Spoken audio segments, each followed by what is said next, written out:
Sami woke up on the 15th day of Ramadan feeling a little tired but happy. Ramadan was passing quickly, and he had learned so many lessons already.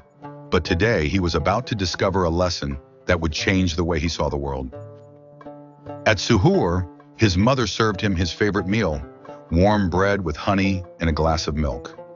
As he took a bite, he mumbled, "I wish we had something different today."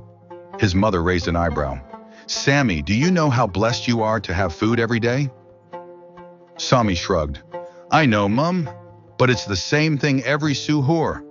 His father looked at him and smiled. "Would you like to come with me today after Asr? I want to show you something." Sami was curious. "Where are we going?" "You'll see," his father said, winking.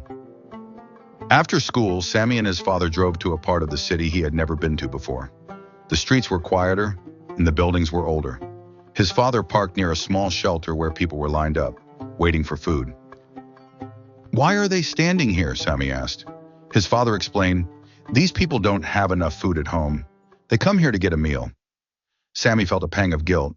He had complained about his suhoor, but these people didn't even know if they would have iftar.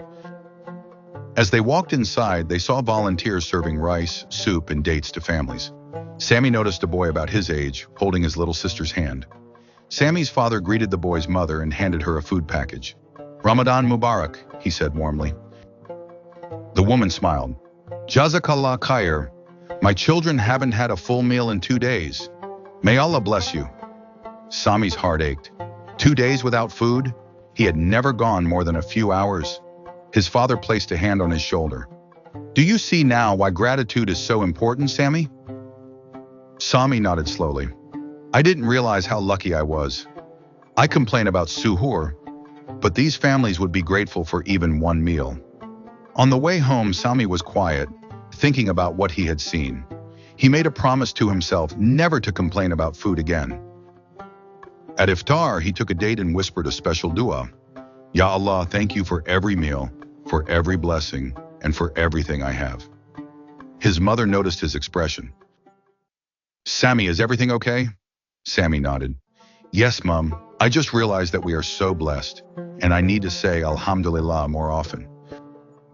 His father smiled. "That is the best lesson you could learn, my son."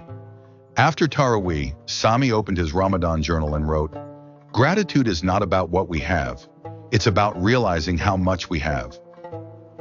He then decided to start a new habit. Every night before sleeping, he would say 5 things he was grateful for.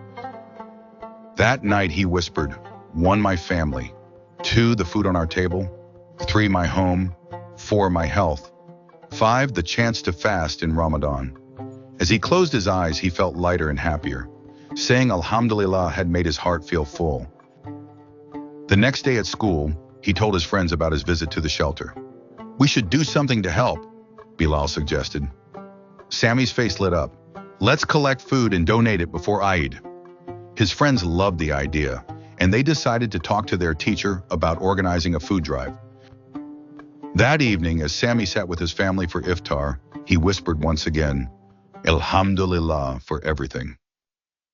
Moral of the story: gratitude isn't just saying thank you, it's realizing how blessed we truly are. When we stop complaining and start saying Alhamdulillah, we find more happiness and peace.